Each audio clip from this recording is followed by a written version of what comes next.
So hello बच्चा लोग। तो कैसे हैं सब लोग? बढ़िया, एकदम मस्त। तो लास्ट लेक्चर में हमने क्या क्या पढ़ा था, याद करो, याद करने की कोशिश करो। जो भी तुमने नोट्स बनाए हुए हैं उसमें पेज को पीछे पलटो। देखो लास्ट लेक्चर में हमने क्या क्या कवर किया था।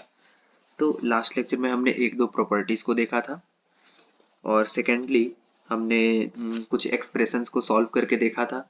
कुछ एक्सप्रेशंस को हमने सिंप्लीफाई किया था, एंड ऑल्सो हमने ये रिप्रेजेंट करने का तरीका देखा था कि किसी भी एक पर्टिकुलर इरेशनल नंबर को, जो कि एक टफ टफ फॉर्म में हो, जैसे फॉर एग्जांपल मान लो under root of 2.6, under root of 3.7, ऐसे रेशनल नंबर्स को हम कैसे नंबर लाइन पे प्लॉट करेंगे, उसमें ओरिजिन क्या होगा, उसमें कौन सा जो पॉइंट होगा वो इस पर्टिकुलर इरेशनल नंबर को रिप्रेजेंट कर रहा होगा, ये सब चीज हमने देखे थे। फाइन। तो आज हम क्या करेंगे कि आज हम इसके आगे बढ़ते हुए कुछ प्रॉपर्टीज को देखेंगे, कुछ एक्सपोनेंशियल प्रॉपर्टीज को देखेंगे कि एक्सपोनेंट के फॉर्म में यानी कि सिंपली हम लोग इसे बोलें तो बोल सकते हैं कि किसी भी गिवन नंबर का अगर पावर दिया हो, जैसे कुछ रूट में नंबर हो, उसके ऊपर कुछ पावर हो, रूट के अंदर में कुछ 3 या 4 लिखा हो या 5 लिखा हो, उसे हम लोग सिंप्लीफाई कैसे करेंगे, राइट? तो देखते हैं। और एक चीज हमें पढ़ना है, और वो बहुत इंपॉर्टेंट चीज है, जिसे हम बोलते हैं रेशनलाइजेशन। फाइन। तो हम समझेंगे रेशनलाइजेशन होता क्या है, उसका एग्जाम्पल देखेंगे, और ये भी समझेंगे इसी के साथ कि रेशनलाइजेशन होता क्यों है, इसका जरूरत क्या पड़ा, कि रेशनलाइजेशन हमने करने का जरूरत क्या पड़ा, इसे क्यों करते हैं हम लोग। फाइन। तो इसी के साथ हम आगे बढ़ते हैं, एक एग्जाम्पल ले लेते हैं, ठीक है? सबसे पहले एक एग्जाम्पल ले लेते हैं उसे सॉल्व करने के लिए। पिछले जो भी हमने थियरीज को डिस्कस किया है, तो उससे रिलेटेड एक एग्जाम्पल ले लेते हैं ताकि पीछे का कंसेप्ट क्लियर हो जाए। फाइन। तो ये जो एग्जाम्पल है वो एनसीईआरटी का ही एग्जाम्पल है। फाइन। तो सवाल क्या दिया हुआ है, under root of 11 minus under root of 7 into under root of 11 plus under root of 7, ये हमारा सवाल है। अब इसे हमें सिंप्लीफाई करना है। तो देखो, हमने पहले भी पढ़ रखा है इस एक्सप्रेशन को, a plus B into A minus B is equals to A square minus B square, ये होता है हमारा प्रॉपर्टी। अब इससे जब हम इस सवाल को मिलाते हैं तो देखो, ये बन रहा है a माइनस बी, ये बन रहा है a प्लस बी। अगर हम अंडर रूट ऑफ 11 को a मान लेते हैं और अंडर रूट ऑफ 7 को b मान लेते हैं, तो देखो ये क्या बन रहा है, a माइनस बी, और ये क्या बन रहा है, a प्लस बी। अब देखो, a plus B into A minus B क्या होता है, A square minus B square. तो इसका मतलब ये हुआ कि ये हमारा ऊपर वाला जो एक्सप्रेशन है ये हमारा बन जाएगा A square minus B square. Fine. अब देखो, लास्ट क्लास में हमने ये भी डिस्कस किया था कि अंडर रूट में मान लो कुछ भी लिखा हुआ है, अंडर रूट ऑफ ए लिखा हुआ है, ठीक है? तो इसे हम लिख सकते हैं ए रेस्ट टू द पावर 1/2, इसे हम लिख सकते हैं ए रेस्ट टू द पावर 1/2। तो सिमिलरली इसी प्रॉपर्टी को यहाँ पर यूज करते हुए हम इसे लिख सकते हैं 11 रेस्ट टू द पावर 1/2, और इसका पावर पहले से दिया हुआ है 2, minus 7 raised to the power 1/2, और इसका रेस्ट टू द पावर हमें दिया हुआ है पहले से ये वाला 2, तो ये वाला 2 एज इट इज यहाँ पर उतर जाएगा, और अंडर रूट ऑफ 7 को हम लोग लिख सकते हैं 7 रेस्ट टू द पावर 1/2। अब देखो ये क्या हो रहा है, 1/2 इंटू 2, ये जो 1/2 है पावर में 1/2, और बाहर से एक और मल्टीप्लीकेशन है पावर 2 का, तो इस दोनों पावर को मल्टीप्लाई कर देंगे, ठीक है? अब यहाँ पर भी सिमिलर वे में करेंगे 1/2 इंटू 2, ऊपर नीचे 2 कट जाएगा दोनों में। अब यहाँ पर बचेगा 11 minus 7 that is equals to 4, जो कि हमारा आंसर हो जाएगा इस पर्टिकुलर क्वेश्चन का, ठीक है? अब इस डिस्कशन के साथ हम अपना आज का लेक्चर आगे बढ़ाते हैं।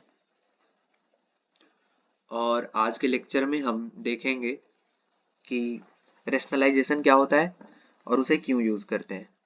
तो हम अपना हेडिंग डाल लेते हैं सबसे पहले, रेशनलाइजेशन। बड़ा सा नाम है, फालतू सा नाम है, लेकिन इसका जो एप्लीकेशन है वो बहुत ज़्यादा इंपॉर्टेंट है और बहुत ज़्यादा इजी भी है। ठीक है, समझना इसे बहुत इजी है। अब देखो रेशनलाइजेशन करते क्यों है। तो रेशनलाइजेशन इसलिए करते हैं, जैसे फॉर एग्जांपल अगर हम देखें 1/√2, तो ये हमें देखने में हल्का सा ऑड लगता है, राइट। क्यों ऑड लगता है भैया? तो देखो यहाँ नीचे जो डिनोमिनेटर में हमने √2 लिखा हुआ है, ये हमारा इर्रेशनल नंबर है, फाइन। तो हम चाहते हैं क्या कि जो कन्वेंशनल वे है, जो मतलब जैसे सोसाइटी किसी चीज को एक्सेप्ट करती है, जैसे मान लो फॉर एग्जांपल हम नॉर्म्स लेके चले, तो किसी सोसाइटी का अपना पर्टिकुलर नॉर्म्स होता है, जैसे इस चीज को फॉलो करना चाहिए, ये चीज पहले से फॉलो होता आ रहा है तो तुम्हें भी ये फॉलो करना होगा। ऐसे कन्वेंशनल चीजें होती हैं, ऐसे कन्वेंशंस होते हैं, ठीक है। तो यहाँ पर कन्वेंशन क्या है हमारा, जैसे मान लो फॉर एग्जांपल तुम्हारे पापा पूजा करते थे पहले, तुम्हारे दादा भी पूजा करते थे, तो तुम भी पूजा करते हो, तुम्हारे बच्चे होंगे वो भी पूजा करेंगे, ठीक है। तो ये चीज जो है, पूजा जो है, वो तुम्हारे generation to generation carry out होता जाएगा, कैरी आउट होता जाएगा, सब लोग करते ही रहेंगे, ठीक है। तो इसी एग्जाम्पल को रिलेट करके हम ये समझ सकते हैं कि किसी भी चीज को अगर हमें कोई भी चीज दिखता है, तो पहले के साइंटिस्ट्स क्या, जो जो भी इस चीज को इन्होंने जिन्होंने भी डिस्कवर किया था, तो वो क्या बोलते हैं कि नीचे जो इर्रेशनल नंबर्स होते हैं वो बहुत ज्यादा ऑड लगते हैं, ठीक है। तो इसे हम क्या करते हैं, हम चाहते हैं कि डिनोमिनेटर में इर्रेशनल नंबर ना हो। अब जब डिनोमिनेटर में इर्रेशनल नंबर नहीं चाहिए तो उसको हटाने के लिए कुछ ना कुछ तो करना पड़ेगा। अब यहाँ पर क्या करना पड़ता है कि वही होता है हमारा रेशनलाइजेशन।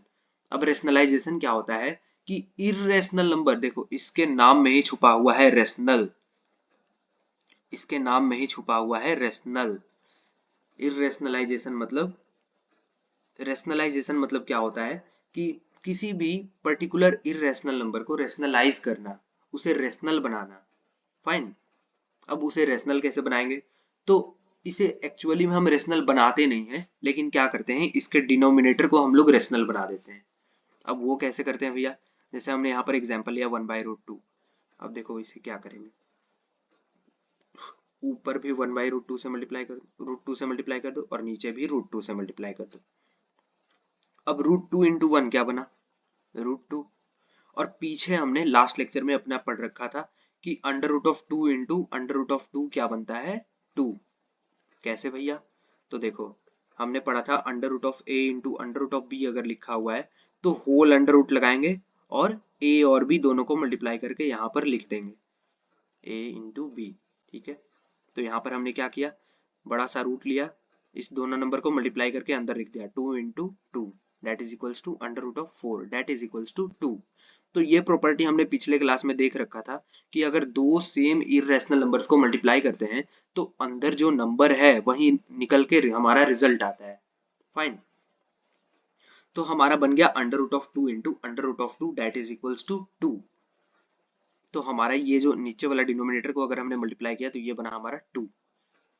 तो ये क्या हो गया हमारा √2/2, ये हो गया हमारा रेशनलाइज्ड फॉर्म, फाइन।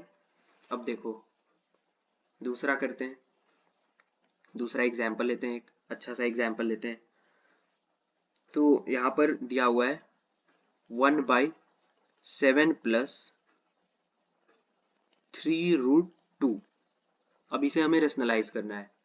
तो भैया आपने ऐसे ऐसे फॉर्म को तो बता दिया a/b को, इसे रेशनलाइज कैसे करना है। अब इसे कैसे रेशनलाइज करना है, क्योंकि नीचे भी एल्जेब्रिक फॉर्म में लिखा हुआ है, 7 प्लस 3√2 लिखा हुआ है।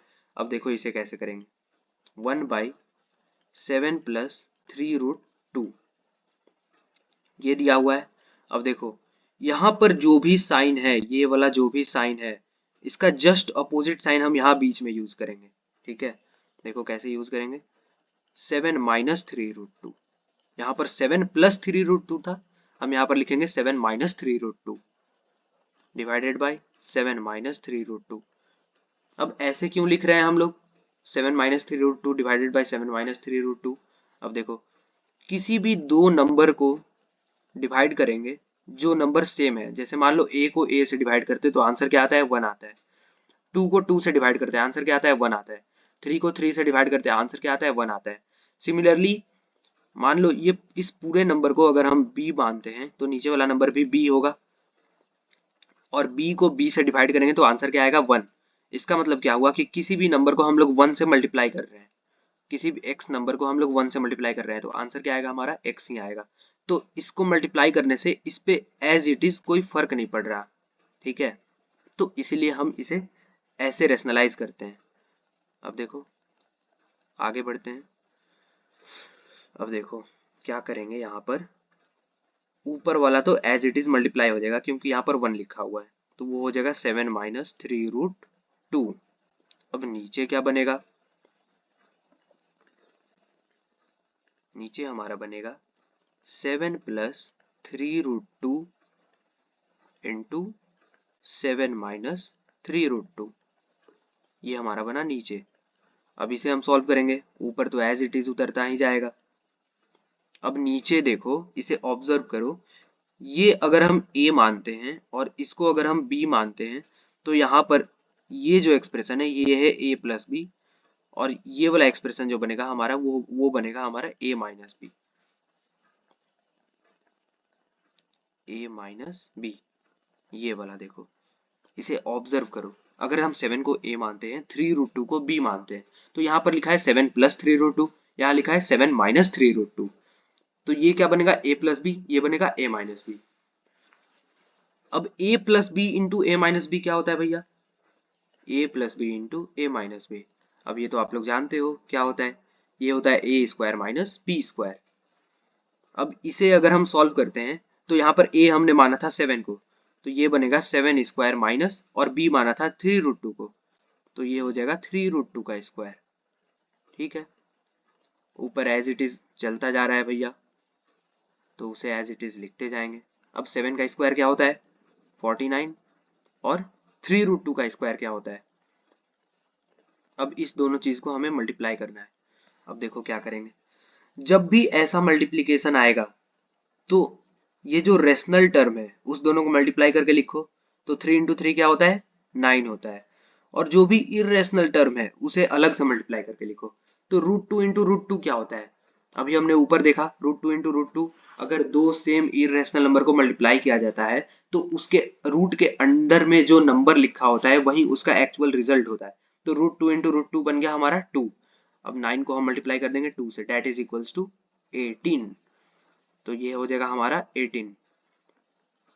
अब ये क्या हो जाएगा हमारा, इसे हम सॉल्व करेंगे तो 7 माइनस 3√2 डिवाइडेड बाई 49 प्लस 18 कितना हो जाएगा 67। ये हो गया हमारा actual result, 7 minus 3√2 divided by 67।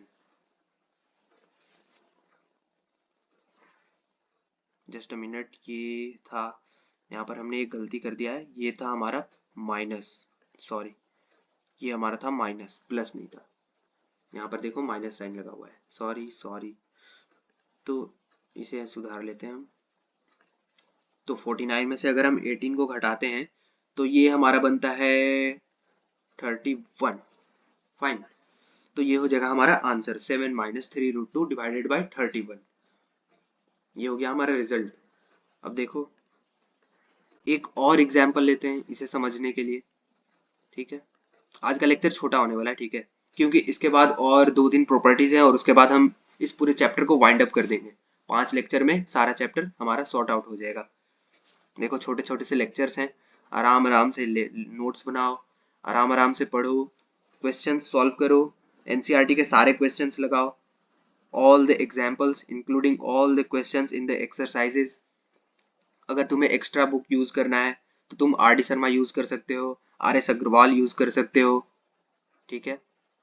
तो ये सब सारे जो बुक्स हैं इसमें जो सवाल हैं बहुत सारे सवाल दिए हुए हैं, तो तुम क्या करोगे, अभी इनिशियल फेज में अगर तुम बहुत सारे सवाल को बनाते हो किसी पर्टिकुलर चैप्टर से, तो वो तुम्हारा जो चैप्टर का थियोरेटिकल नॉलेज होगा वो बहुत ज़्यादा डेप्थ में चला जाएगा और तुम्हें बहुत अच्छे से चीज़ें समझ में आने लगेंगी, फाइन।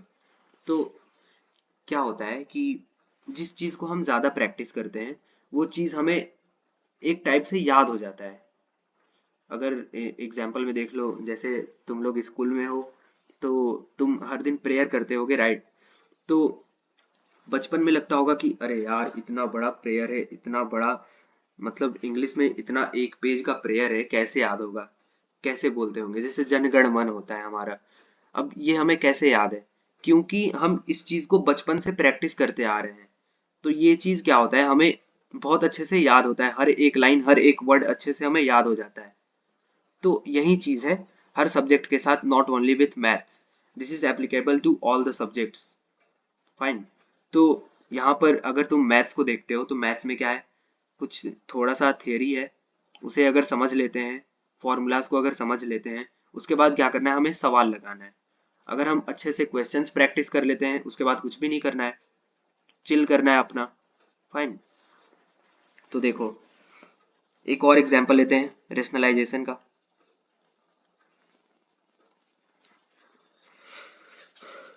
मान लो सिंपल सा एग्जांपल लेते हैं, 1/2 प्लस √3। तो देखो इसे हमें रेशनलाइज करना है। अब इसे हमें क्यों रेशनलाइज करना है, क्योंकि नीचे जो है हमारा इरेशनल टर्म है। अब नीचे हमें रेशनल बनाना है, तो रेशनल कैसे बनाना है, यहाँ पर जो भी साइन है, यहाँ पर हमारा प्लस का साइन है, तो हम यहाँ पर माइनस के साइन से ऊपर नीचे मल्टीप्लाई कर देंगे। ये है ऐसे है, तो यहाँ पर हम लिखेंगे 2 माइनस √3। बस ये सेम चीज होगा, सेम एक्सप्रेशन होगा, बस बीच वाले साइन को हम माइनस करके लिख देंगे। ठीक है, 2 माइनस √3। अब ऊपर तो 1 है, ये हो जाएगा 2 माइनस √3। और नीचे देखो a plus B into A minus B फिर से बन रहा है, तो ये हो जाएगा A square minus B square. इसे आगे सॉल्व करते हैं, तो ये हो जाएगा 2 माइनस √3 बटे 4 minus 3, that is equals to 2 minus √3 बटे 1, that is equals to 2 minus √3। और ये हो जाएगा हमारा आंसर। फाइन। तो ये हमारा टेक्निक होता है इरेशनल नंबर्स को सॉल्व करने का। इरेशनल नंबर्स को, जो भी डिनोमिनेटर में इरेशनल नंबर है उन्हें रेशनल बनाने का, ये होता है हमारा प्रॉपर रेशनलाइजेशन का मेथड। अब देखो आगे बढ़ते हैं, कुछ हमारे पास प्रॉपर्टीज है, राइट? अब उन प्रॉपर्टीज को डिस्कस कर लेते हैं। ये हो गया हमारा कलर चेंज। अब इसके बाद हम आगे बढ़ेंगे। जैसे देखो हमने लास्ट लेक्चर में एक दो प्रॉपर्टीज को डिस्कस किया था, वो कुछ ऐसा था कि अगर अंडर रूट में ए भी दिया हुआ है तो ये हो जाएगा हमारा under root of A into under root of B. अगर under root of A into under root of B दिया हुआ है तो ये हो जाएगा हमारा under root of A B. अगर under root of A by B दिया हुआ है तो ये हो जाएगा हमारा under root of A by under root of B. अगर under root of A by under root of B दिया हुआ है तो ये हो जाएगा हमारा whole under root of A by B. ये हमने चार प्रॉपर्टीज को डिस्कस किया था। फाइन। अब देखो इसको हमने एक ऐसे डिस्कस किया था कि अंडर रूट में अगर a दिया हुआ है तो इसे हम लिख सकते हैं a raise to the power 1/2। अब देखो ये आता कहाँ से, तो एक्चुअली में होता क्या है, जब हम ऐसे लिखते हैं अंडर रूट ऑफ a तो यहाँ इस दोनों के, इसके इसके और इसके बीच में एक 2 छिपा हुआ रहता है। फाइन। देखो यहाँ पर क्या होता है, यहाँ पर बीच में 2 छिपा हुआ रहता है। तो इस रूट को जब हम हटाते हैं तो a के ऊपर पावर आ जाता है हमारा 1/2। अगर वहीं 2 3 बन जाए तो a, अगर इस रूट को हटाना है हमें तो पावर बन जाएगा 1/3। अगर यहीं 3 5 बन जाए तो इसे अगर हमें हटाना है तो a raise to the power करेंगे हम 1/5। समझ में आया? अब देखो मान लो तुम्हें दिया हुआ है, अंदर में n लिखा हुआ है और अंदर a लिखा हुआ है। अब इसे तुम्हें a के पावर में लिखना है, तो कैसे लिखोगे, अंदर जो भी लिखा हुआ है उधर इसे 1/a के फॉर्म में लिख दो, 1/a के फॉर्म में लिख दो, 1/a के फॉर्म में लिख दो। अंदर 5 है तो 1/5 लिख दिया, अंदर n है तो क्या लिखेंगे 1/5। n, ये हो जाएगा हमारा एक्चुअल रिजल्ट। ठीक है, ये हो गया हमारा एक और property, e raise to the power 1/n। बढ़िया से बॉक्स का यूज करते हैं।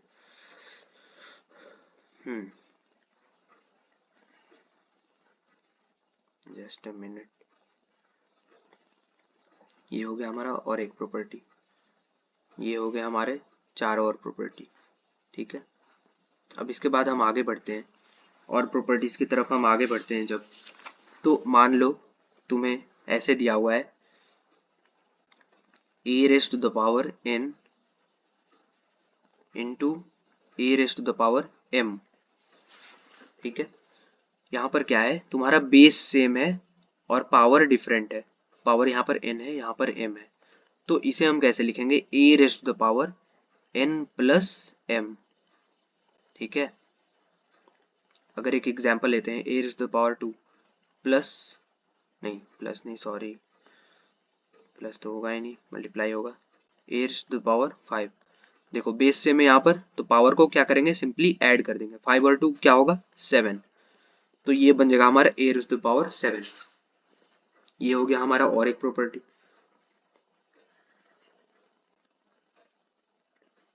इसके बाद हम और आगे बढ़ते हैं, तो अगर हम लेते हैं a raise to the power m बटे a raise to the power n, तो ये हो जाएगा हमारा a raise to the power m minus n।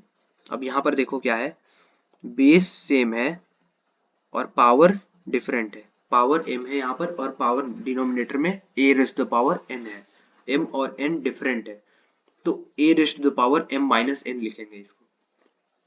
ये बन गया हमारा और एक प्रॉपर्टी। ठीक है, इसके बाद हम आगे बढ़ते हैं और प्रॉपर्टीज को देखते हैं।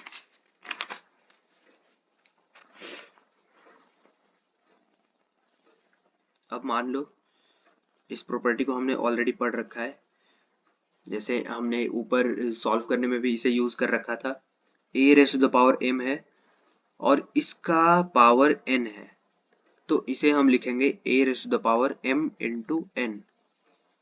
ठीक है, ये हो गया हमारा और एक प्रॉपर्टी। इसका भी एक एग्जांपल लेके समझ लेते हैं। इसका एग्जांपल अगर लें तो मान लो हमें दिया हुआ है 5 raise to the power 1, just a minute, 5 raise to the power मान लो 2 दिया हुआ है और whole raise to the power 1/2 दिया है, तो इसे हम क्या लिखेंगे, 5 raise to the power 2 into 1/2, 2 और 2 कट जाएगा, ऊपर बच जाएगा 1, that is equal to 5 raise to the power 1, that is equals to 5। ये हो गया हमारा एक एग्जाम्पल। अगर इसका एग्जाम्पल लेते हैं, मान लो दिया हुआ है 2 रेज़ टू द पावर 3 और नीचे दिया हुआ है 2 raise to the power 2, base same है, पावर 3 है और 2 है। अगर बेस सेम है तो पावर को क्या करो, सिंपली घटा दो, ऊपर वाले में से नीचे वाले को घटा दो, तो 2 में से 3 में से 2 जाएगा तो क्या बचेगा, 3 में से 2 जाएगा तो 1 बचेगा, और 2 रेज़ टू द पावर 1 होता है हमारा 2। ये हो गया हमारा आंसर। ठीक है, ये भी हो गया हमारा एक प्रॉपर्टी। अब मान लो एक और प्रॉपर्टी देखते हैं। मान लो हमें दिया हुआ है e raise to the power n into b raise to the power n। यहाँ पर देखो क्या हो रहा है, बेस डिफरेंट है और पावर सेम है, बेस है a और बेस है b, लेकिन पावर दोनों में n है, तो इसे हम क्या करेंगे, a into b whole raise to the power n। ये हो जाएगा हमारा और एक प्रॉपर्टी। ठीक है, अगर इसका एग्जाम्पल देखते हैं हम, मान लो हमें दिया है 2 raise to the power 2 into 5 raise to the power 2। अब देखो इसे अगर हम निकालते हैं तो 2 रेज़ टू द पावर 2 क्या होता है, 4 होता है, और 5 रेज़ टू द पावर 2 क्या होता है, 25 होता है, 25 इंटू 4 क्या होता है, 100। अगर प्रॉपर्टी के अकॉर्डिंग निकालते हैं हम इसे, तो इसे हम क्या करेंगे कि बेस डिफरेंट है, पावर सेम है, तो सबसे पहले बेस को मल्टीप्लाई कर लो और whole raise to the power power कर दो, दैट इज इक्वल्स टू 100। देखो दोनों रिजल्ट सेम आ रहा है क्या? जब दोनों रिजल्ट सेम आ रहा है तो इसे हम यूज कर सकते हैं डायरेक्ट, कि अगर बेस डिफरेंट है और पावर सेम है तो बेस को मल्टीप्लाई कर लो और पावर को होल में करके सेम कर लो, a into B whole raised to power n। अब इस प्रॉपर्टीज को यूज करके क्या होगा, आपके पास बहुत सारे सवाल आएंगे और सवाल कैसे आएंगे, सिंप्लीफिकेशन टाइप के सवाल आएंगे, कि एक सवाल दे दिया है, कोई भी एक क्वेश्चन दे दिया है, उसे सिंप्लीफाई करो, इसे सिंप्लीफाई करके लिखो कितना आएगा, फाइन। तो ऐसे सिंप्लीफिकेशंस वाले सवाल आएंगे इस प्रॉपर्टीज पे बेस्ड। इस प्रॉपर्टी का आपको यूज करना पड़ेगा उस सवाल को सॉल्व करने के लिए, उस सवाल को सिंप्लीफाई करने के लिए, फाइन। तो इसी के साथ हम आज का लेक्चर कंप्लीट करते हैं, और आज के लेक्चर के साथ हम अपने पहले चैप्टर को, मैथमेटिक्स के पहले चैप्टर को, जो कि हमारा नंबर सिस्टम, उसे हम अच्छे से कंप्लीट कर चुके हैं, उसे हमने आज अच्छे से कंप्लीट कर लिया है। अब इसके बाद हम क्या करेंगे कि अपने सेकंड चैप्टर पे मूव ऑन करेंगे, फाइन। अब हमारा जो सेकंड चैप्टर है उसको स्टार्ट करने से पहले, और सबसे पहले कुछ गाइडेंस दे देता हूँ आपको। अब करना क्या है आपको, कि सबसे पहले जो भी ये लेक्चर है आपको प्रॉपरली इसे पढ़ना है, हर एक लेक्चर का आपको अच्छे से नोट्स बनाना है। अच्छे से नोट्स बनाने के बाद आपको क्या करना है कि फॉर्मूलाज को रिकैप करना है, आपको एक एक सवाल बनाना है। एनसीईआरटी में जितने भी सवाल दिए हुए हैं, जितने भी सवाल, सबको आपको बनाना है, अच्छे से बनाना है। हर एक एग्जाम्पल, हर एक एक्सरसाइज का क्वेश्चन बनाना है। उसके बाद आपको प्रैक्टिस करने जाना है, ठीक है। अगर आपको प्रैक्टिस करना है तो आपको मैंने बुक सजेस्ट किया, आर डी शर्मा। मैंने अपने टाइम पे आर डी शर्मा सॉल्व किया था। अगर मैं अपना बताऊं तो मेरा जो बोर्ड्स में था, क्लास 10th के बोर्ड्स में मेरा 98 आया था। वो भी जो 2 मार्क्स कटे थे वो कुछ ग्लिच था उनके साइड से, हमारे साइड से कुछ भी ग्लिच नहीं था। वो एक्चुअली हुआ क्या था कि उसने बोला था कि सीक्वेंशियल वे में सॉल्व करना है, तो मैंने लास्ट में सॉल्व कर दिया था उसे, फाइन। तो उसकी वजह से उसने 2 नंबर काट लिए थे सीबीएसई वालों ने। तो आपको ऐसे मिस्टेक्स नहीं करने हैं। अब देखो आपको करना क्या है, कि मैंने अपने टाइम पे आर डी शर्मा लगा रखा था, हर एक चैप्टर का आर डी शर्मा सॉल्व कर रखा था, हर एक चैप्टर का हर एक सवाल। तो आप क्या करो, या फिर आर डी शर्मा सॉल्व करो या फिर आर एस अग्रवाल सॉल्व करो, लेकिन एनसीईआरटी के बाद सबसे पहले क्या करो, एनसीईआरटी का हर एक सवाल लगा लो, एक्सरसाइज से लेके एग्जाम्पल्स सारे सवाल लगा लो, ठीक है। उसके बाद आप मूव ऑन करो आर डी शर्मा पे। अब आर डी शर्मा को आप सॉल्व करोगे तो सेम कंसेप्ट यूज होते हैं, एकदम सेम कंसेप्ट हैं, लेकिन क्या है, इसका थोड़ा सा एडवांस्ड वर्जन है, फाइन। वहाँ पे थोड़े जो एग्जाम्पल्स हैं वहाँ पर, वो थोड़े एडवांस लेवल के हैं, मतलब थोड़ा आपको अपना दिमाग यूज करना पड़ेगा उसको सॉल्व करने में, फाइन। मतलब आपको अपने साइड से बहुत ज़्यादा इनपुट डालना पड़ेगा उस सवाल को, अगर आपको सक्सेसफुली सॉल्व करना है तो ऐसे आप इसे कर सकते हो। प्रैक्टिस करने के लिए आप आर एस अग्रवाल या फिर आर डी शर्मा को प्रीफर कर सकते हो, ठीक है। अब इसके बाद हम मूव ऑन करेंगे अपने सेकंड चैप्टर पे अगले लेक्चर से। तो टिल देन अच्छे से पढ़ते रहो यार, एंजॉय करो। देखो ज़्यादा टेंशन नहीं लेना है, आराम से पढ़ते रहो, आराम से क्वेश्चन सॉल्व करते रहो, कोई टेंशन लेने का ज़रूरत नहीं है, फाइन। तो अच्छे से पढ़ते रहो, मज़े में रहो और मज़े लेते रहो। चलो बाय।